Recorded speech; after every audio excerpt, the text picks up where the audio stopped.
കൃഷ്ണ ഗുരുവായൂരപ്പ ശരണം. ഗുരുവായൂരപ്പൻ്റെ ഉച്ചപൂജയും കളഭാലങ്കാരമൊക്കെ കഴിഞ്ഞു. നട തുറന്നു. ഇന്നലെ ഇപ്പോൾ അഷ്ടമിരോഹിണി ആഘോഷം വളരെ ഭംഗിയായിട്ട് നടന്നു.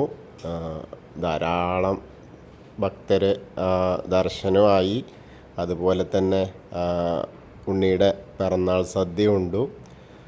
കിട്ടാത്തവരുണ്ട്, എന്നാലും കൂടിയിട്ട് ഒരുവിധമൊക്കെ എല്ലാ ഭാഗത്തും നന്നായി. അത് കഴിഞ്ഞ് ഉണ്ണിക്കുട്ടന്മാരെ കൊണ്ട് ഉണ്ണിക്കണ്ണന്മാരെ കൊണ്ട് നിറഞ്ഞ അമ്പാടി തന്നെ ആയിരുന്നു നമ്മളെ ഗുരുവായൂർ. അകത്തും പുറത്തും നിറയെ ചെറിയ ചെറിയ എന്താ പറയുക, 6 മാസം മുതൽ മേലേക്കൊക്കെ പ്രായമുള്ള കുട്ടികളെയൊക്കെ അണിയിച്ചിട്ടേ ഗോപാലന്മാരായിട്ട് ഇങ്ങനെ എന്തൊരു രസമായിരുന്നു. നല്ല കാഴ്ചയായിരുന്നു ഇന്നലെ. എന്നും അങ്ങനെ ആയിരുന്നെങ്കിൽ എന്നൊക്കെ നമ്മളൊക്കെ വിചാരിക്കും. പക്ഷെ ഭയങ്കര തിരക്കാണ്, അതാണ് ബുദ്ധിമുട്ട്. അതേപോലെ തന്നെ ഇന്നലത്തെ അലങ്കാരവും വളരെ മനോഹരമായിരുന്നു. ഇന്നലെ ഉണ്ണി ജനിച്ചിട്ട് ഉണ്ണീനെ കാരാഗ്രഹത്തിൽ നിന്ന് ഇങ്ങനെ വസുദേവർ കൊണ്ടുവരുന്ന ആ ഒരു കാഴ്ചയായിരുന്നല്ലോ. അപ്പോൾ ഇന്ന് നമ്മൾ ഏത് രൂപത്തിലാണ് ഉള്ളത് നോക്കാം. നമുക്ക് ആദ്യം തന്നെ കിഴക്കേ നടയിലുള്ള മഞ്ജുളാലിൻ്റെ അവിടെ നിന്ന് വന്ന് മഞ്ജുളാലിനെ ഒന്ന് പ്രദക്ഷിണം ചെയ്ത് നേരെ വന്ന് അത്തിമര ഗണപതിയെ പ്രദക്ഷിണം ചെയ്ത് വരാം. അങ്ങനെ ഗോപുരവാതിൽ കടന്ന് നമുക്കകത്തേക്ക് ഇങ്ങനെ പോരാം. അങ്ങനെ വരുമ്പോൾ കൊടിമരം കാണാം. കൊടിമരത്തിൻ്റെ മുന്നിലുള്ള ആ വലിയ ബലിക്കല്ലും അതിൻ്റെ മുകളിലേക്ക് നോക്കിക്കഴിഞ്ഞാൽ നമ്മുടെ ഗജരാജൻ കേശവൻ്റെ 2 വലിയ കൊമ്പുകൾ സ്വർണം പതിച്ചത് കാണാം. നമ്മുടെ ഇവിടെ ശ്രീവത്സത്തിൻ്റെ അവിടെ ഗജരാജൻ കേശവൻ്റെ ആ പ്രതിമയെ വീണ്ടും നിർമ്മാണം നടത്തിക്കൊണ്ടിരിക്കുകയാണ്. അപ്പോൾ അത് ഇപ്പോൾ ആർക്കും കാണാൻ പറ്റില്ല, കാരണം ചെറിയ പോരായ്മകളൊക്കെ ഉണ്ട്. അതിനെ ന്യൂനതകൾ പരിഹരിക്കാൻ വേണ്ടിയിട്ടുള്ള ആ നിർമ്മാണ പ്രക്രിയയെ നടന്നുകൊണ്ടിരിക്കുകയാണ്. അപ്പം അങ്ങനെ ആ ഒരു കാഴ്ചയൊക്കെ നമ്മളിങ്ങനെ കണ്ട് ആ നടുക്കുള്ള ലക്ഷ്മി ദേവീനെയൊക്കെ കണ്ട് ഇങ്ങനെ തൊഴുത് നമ്മൾ നേരെ വാതിൽപ്പടി അങ്ങോട്ട് കയറുമ്പോൾ ഇടതേ സൈഡിലുള്ള മേൽപ്പത്തൂരിൻ്റെ പീഠം ഒന്ന് നോക്കി സ്മരിച്ചു അദ്ദേഹത്തെ. അതേപോലെ വലതേ സൈഡിലുള്ള ആദ്യത്തെ തൂണ് നോക്കിയിട്ട് നരസിംഹാവതാരം കാണിച്ചു കൊടുത്ത ആ തൂണ് നോക്കിയിട്ടൊന്ന് തൊഴുത് നമ്മൾ ഭഗവാന്റെ ശ്രീലകത്തേക്ക് ഇങ്ങനെ നോക്കുക. ഇന്നലെ ഇപ്പോൾ ആ ഉണ്ണീനെ കൊട്ടയിൽ ചുവന്ന് ഇങ്ങനെ പോവല്ലായിരുന്നു. ഇന്നിപ്പോൾ ഏത് രൂപത്തിലാണ് നോക്കുക. അങ്ങനെ നോക്കുമ്പോൾ തന്നെ നല്ല പ്രകാശാട്ടോ, ആകെ തിളക്കാണ്. ശ്രീകോവിൽ ഇങ്ങനെ തിളങ്ങി നിൽക്കുക. അപ്പോൾ എന്താ കാര്യം എന്ന് വെച്ചാൽ ആകെ സ്വർണ്ണമയം. കാൽപാദത്തിൻ്റെ അവിടെയൊക്കെ സ്വർണം, കാൽവളകൾ കാണാനുണ്ട്. പിന്നെ ഇങ്ങനെ നോക്കുമ്പോൾ തിരുവുടയാടയുണ്ട്, അത് സ്വർണത്തിൻ്റെയാണ്. അത് വളരെ ദുർലഭം ദിവസങ്ങളിലേ ഉണ്ടാവുള്ളൂ, എപ്പോഴൊന്നും ഇല്ലാത്തതാണ്. അപ്പോൾ അതിൻ്റെ തിളക്കൊക്കെയാണ് ഈ കാണുന്നത്. ഇങ്ങനെ ആ നെയ്വിളക്കിൻ്റെ, അതായത് സ്വർണത്തിലുള്ള നെയ്യൊഴിച്ച് കത്തിക്കണ, വെള്ളിയിൽ നെയ്യൊഴിച്ച് കത്തിക്കുന്ന ആ തിളക്കം, അതുപോലെ ഭഗവാന്റെ ആ എന്താ പറയുക ആടയാഭരണങ്ങളിലുള്ള സ്വർണത്തിൻ്റെ തിളക്കവും എല്ലാം കൂടി ഇങ്ങനെ പ്രകാശപൂരിതമാണ്.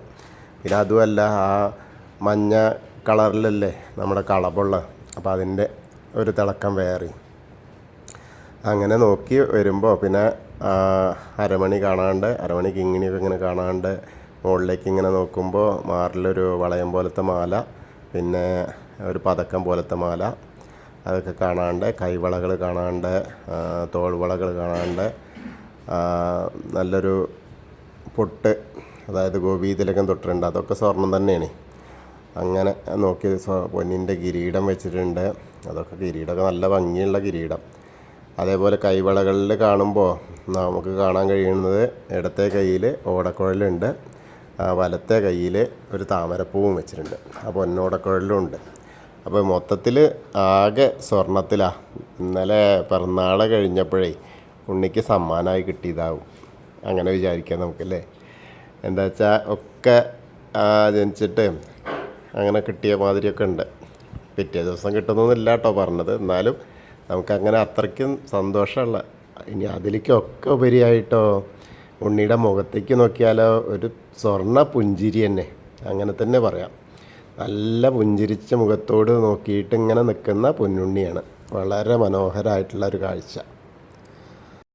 അതിമനോഹരമായ പുഞ്ചിരിയോട് കൂടിയിട്ടാണ് ശ്രീലകത്ത് നിൽക്കുന്നത്. അതാണ് ഞാൻ പറഞ്ഞു, മൊത്തത്തിൽ ശ്രീലക അങ്ങനെ തിളങ്ങി നിൽക്കുകയാണ്. ആ സ്വർണത്തിൻ്റെയും ഭഗവാന്റെ പുഞ്ചിരിയും എല്ലാം കൂടിയായിട്ട് അങ്ങനെ മുകളിലേക്ക് ഇങ്ങനെ നോക്കുമ്പോൾ തിരുമുടിമാലകളുണ്ട്. സ്വർണത്തിൻ്റെ ആ കിരീടത്തിൻ്റെ മുകളിൽ തിരുമുടിമാലകൾ 3 എണ്ണം ഉണ്ട് കേട്ടോ. അതിങ്ങനെ വെച്ചാൽ വെളുത്ത പൂവ്, തുളസി, അതേപോലെ വെളുത്ത പൂവ് തെച്ചി, തുളസിയും തെച്ചി ആയിട്ടുള്ളതും, അങ്ങനെ നല്ല 3 തിരുമുടിമാലകൾ. പിന്നെ ആണെങ്കിലോ വലിയ 2 ഉണ്ടമാലകളും ഉണ്ട്. ഉണ്ടമാലകൾ എങ്ങനെയാണെന്ന് വെച്ചാൽ തുളസി, തെച്ചി, വെളുത്ത പൂവ് അങ്ങനെ സമമായിട്ട് ഇങ്ങനെ ചാർത്തിയിട്ട് നന്നായിട്ട് ഇങ്ങോട്ട് താഴത്തേക്ക് ഉണ്ട്. അതേപോലെ തന്നെ അത് തിക്കിലാണ്. അതേപോലെ തന്നെ 2 മാലകളും. അപ്പോൾ അതും കാണാൻ നല്ല രസമുണ്ട്. പിന്നെ മുകളിലാണെങ്കിലോ മുകളിൽ നിറയെ കണ്ണന് ഏറ്റവും ഇഷ്ടപ്പെട്ട ആ തുളസികളുടെ മാലകൾ ഇങ്ങനെ വിധാനമായിട്ട് ചാർത്തിയിട്ടുണ്ട്. അപ്പോൾ അതാണ് ഇന്നത്തെ ഉണ്ണിയുടെ അലങ്കാരം. ഒരു കയ്യിൽ ഓടക്കുഴലും മറുകൈയിൽ താമരയും ആയിട്ടിങ്ങനെ പുഞ്ചിരിച്ച് നിൽക്കുന്ന തിരുവുടയാട ഇട്ടിട്ടുള്ള ഉണ്ണി, ആ സ്വർണത്തിൻ്റെ അങ്ങനെ ആ ഒരു അലങ്കാരമാണ്. അപ്പോൾ എല്ലാവരും ഗുരുവായൂരപ്പൻ്റെ ശ്രീലകത്തേക്ക് നോക്കിയിട്ട് ആ സോപാനപ്പടിയിൽ നിന്ന് തൊഴുകയാണെന്ന് നിങ്ങളുടെ മനസ്സിൽ വിചാരിക്കുക. അപ്പോൾ എൻ്റെ ഈ ശബ്ദം കേൾക്കുമ്പോൾ എല്ലാവരും അവിടേക്ക് വരിക. അതിനോടൊപ്പം ആ ശബ്ദത്തോടൊപ്പം ചലിക്കുക. മനസ്സിങ്ങടെ ചലിച്ചിങ്ങനെ എത്തിയാലേ ആ ഗുരുവായൂരപ്പൻ്റെ തിരുനടയിലുള്ള നടക്കുന്ന കാര്യങ്ങൾ മുഴുവൻ നമുക്ക് കാണാൻ കഴിയും. ആ ഗുരുവായൂരപ്പൻ്റെ ശ്രീലകത്തു നിന്നുള്ള അനുഗ്രഹം നമ്മൾക്ക് കിട്ടും ചെയ്യും. അപ്പം അങ്ങനെ എല്ലാവരും തൊഴുതോളൂ കേട്ടോ. നാരായണ നാരായണ നാരായണ.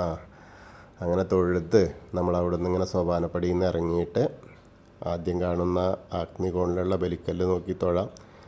പിന്നെ നേരെ തിടപ്പള്ളി നോക്കി തൊഴുത് നേരെ അങ്ങോട്ട് തിരിഞ്ഞാൽ ആലിലക്കണ്ണനെ കാണാൻ ചുവരിൻ്റെ മുകളിലേക്ക് നോക്കിയ. പിന്നെ സപ്തമാതാക്കളെ കണ്ട് തൊഴുത് നേരെ നമ്മൾ ഗണേശൻ്റെ അടുത്തേക്ക് വരിക. ഗണേശൻ്റെ അടുത്തേക്ക് വരുമ്പോൾ ഇങ്ങനെ നോക്കുമ്പോഴോ അവിടെ നിന്ന് കിരീടമൊക്കെ വെച്ചിട്ടുണ്ട്, കൊമ്പ് തുമ്പിക്കൈയൊക്കെ ആയിട്ടുണ്ട്. അങ്ങനെ കുറച്ചൊക്കെ ഇങ്ങനെ പട്ടുടിപ്പിച്ചിട്ടുണ്ട്. അതേപോലെ കാതിൽ സ്വർണത്തിൻ്റെത് തൂക്കിയിട്ടുണ്ട്. അങ്ങനെ നല്ല ഒരു കാഴ്ചയാണ്. അവിടെയും മോശമില്ലാത്ത തരത്തിലുള്ള അലങ്കാരമാണ്. അപ്പോൾ അവിടെയും തൊഴുകട്ടോ. എല്ലാവരും തൊഴുതോളൂ, പ്രാർത്ഥിച്ചോളൂ. ഏകദന്തം മഹാകായം തപ്തകാഞ്ചന സന്നിഭം ലംബോദരം വിശാലാക്ഷം വന്ദേഹം ഗണനായകം. അത് കഴിഞ്ഞ് സരസ്വതി അറിയിലേക്ക് നോക്കി സരസ്വതി ദേവിനെ തൊഴുക. സരസ്വതി നമസ്തുഭ്യം വരദേ കാമരൂപിണി വിദ്യാരംഭം കരിഷ്യാമി സിദ്ധിർഭവതു മേ സദാ. അങ്ങനെ അവിടെ തൊഴുത് നമ്മളിങ്ങനെ വരുമ്പോൾ ആ കോർണറിലെത്തിയ ചെറിയ ഗണേശനെ കാണാം. പിന്നെ മത്സ്യം, കൂർമ്മം, വരാഹം, നരസിംഹം വരെയുള്ള രൂപങ്ങളൊക്കെ കണ്ട് അവിടെ നിന്ന് ഇങ്ങനെ വരുമ്പോൾ മേൽശാന്തിയിൽ അവിടെ നിന്ന് അർച്ചന പ്രസാദമൊക്കെ വാങ്ങാം. അതും കഴിഞ്ഞാൽ വാമന രൂപം, ഗജേന്ദ്ര മോക്ഷരൂപം, പിന്നെ ഗരുഡാരൂഢനായിരിക്കുന്ന മഹാവിഷ്ണുവിനെയൊക്കെ കണ്ട് തൊഴുത് നേരെ നമ്മൾ അനന്തശായിയായ ആനന്ദപത്മനാഭനെ കണ്ട് തൊഴാം. അവിടെ വന്ന് അവിടെയും ധാരാളം ചെണ്ടുമല്ലിപ്പൂക്കളുണ്ട്, തെച്ചിപ്പൂക്കളുണ്ട്, തുളസിപ്പൂക്കൾ, താമരപ്പൂക്കളൊക്കെ ആയിട്ട് നിറച്ചുണ്ട്. അവിടെയും തൊഴുത് നമ്മൾ ശ്രീകോവിലിൻ്റെ പുറകുവശത്ത് വന്ന് സാഷ്ടാംഗം നമസ്കരിക്കുക. നമസ്കാരമൊക്കെ കഴിഞ്ഞ് വരുമ്പോൾ ബാക്കിയുള്ള ദശാവതാര വിഗ്രഹങ്ങളൊക്കെ കാണാം. ശ്രീരാമചന്ദ്രൻ, ബലരാമൻ, ഭാർഗവരാമൻ ഒക്കെ അങ്ങനെ കണ്ട് ഉണ്ണീനെയും കണ്ട് അങ്ങനെ കൃഷ്ണൻ്റെ അവിടെ 2 മാലകളുണ്ട് കേട്ടോ. തുളസി മാലയാണ്. പിന്നെ മുരുകൻ്റെ അടുത്തേക്ക് വരുമ്പോൾ അവിടെ ഭസ്മം കൊണ്ടുള്ള അതാണ്. പിന്നെ വെളുത്ത പൂവും തുളസിയും കൂടിയുള്ളൊരു മാലയുണ്ട്. പിന്നെ ഹനുമാൻ സ്വാമിയുടെ അടുത്തേക്ക് വരുമ്പോൾ അവിടെ കുങ്കുമമൊക്കെ അങ്ങനെ ധാരാളമുണ്ട്. അതേപോലെ വെറ്റില മാലകൾ ധാരാളമുണ്ട്. അന്ന് ധാരാളം മാലകളൊക്കെ ഉണ്ട് കേട്ടോ. അപ്പോൾ ഹനുമാൻ സ്വാമിയെ പ്രാർത്ഥിക്കുക കേട്ടോ. ത്വമസ്മിൻ കാര്യനിര്യാഗേ പ്രമാണം ഹരിസത്തമ ഹനുമാൻ യജ്ഞമാസ്തായ ദുഃഖക്ഷയകരോ ഭവ മനോജവം മാരുതതുല്യവേഗം ജിതേന്ദ്രിയം ബുദ്ധിമതാം വരിഷ്ഠം വാദാത്മജം വാനരയൂതമുഖ്യം ശ്രീരാമദൂതം ശിരസാ നമാമി. ബുദ്ധിർബലം യശോധൈര്യം നിർഭയത്വം അരോഗത അജാഡ്യം വാക്പടുത്തം ഹനുമസ്മരണാത് ഭവേത്. ഓം നമോ ഭഗവതേ ആഞ്ജനേയായ മഹാബലായ സ്വാഹ. ഹനുമാൻ സ്വാമിയെ കണ്ട് തൊഴുത് രാധാകൃഷ്ണ വിഗ്രഹവും കാളിയമർദ്ദന രൂപവും എണ്ണക്കണ്ണനെയൊക്കെ കണ്ട് തൊഴുത് നേരെ ഓവിൻ്റെ അവിടെ വന്ന് പ്രാർത്ഥിക്കാം. പിന്നെ അതിന് തൊട്ടടുത്തുള്ള താമരക്കണ്ണനെ, കൽപ്പവൃക്ഷത്തിൻ്റെ ചുവട്ടിലിരിക്കുന്ന താമരക്കണ്ണനെ കണ്ട് തൊഴുത് നേരെ കിഴക്ക് വശത്തേക്ക് മുകളിലേക്ക് നോക്കിയാൽ കൊടിമരം നോക്കി തൊഴാം.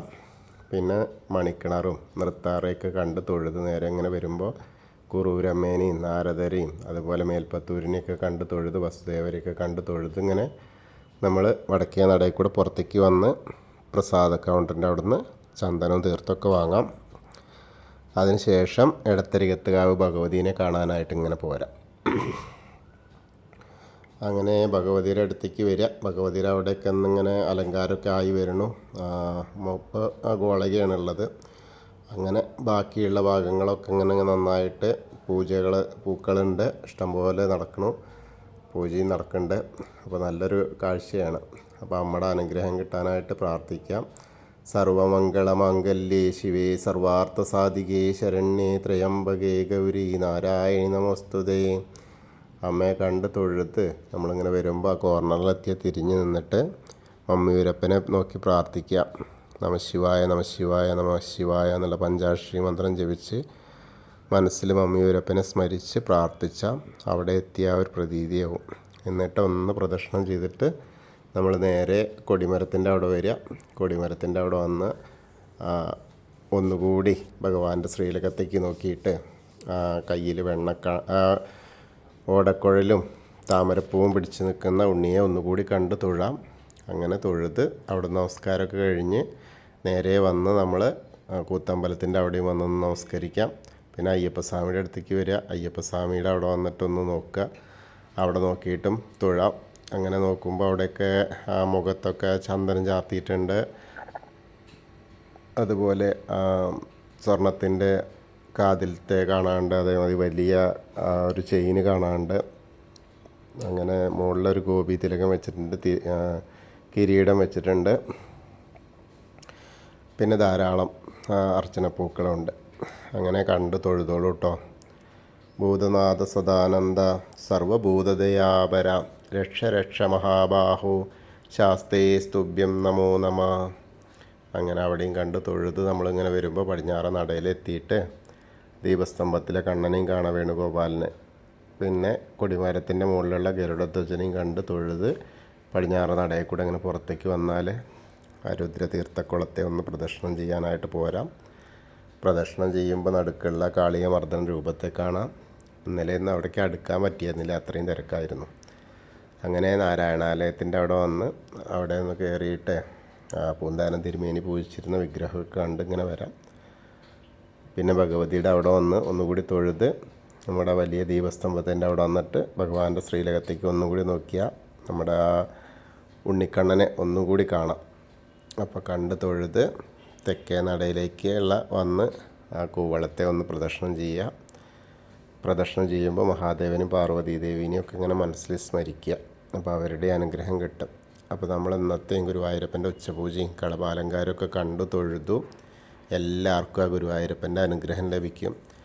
കൃഷ്ണായ വാസുദേവായ ഹരയേ പരമാത്മനെ പ്രണതക്ലേശനാശായ ഗോവിന്ദായ നമോ നമഃ.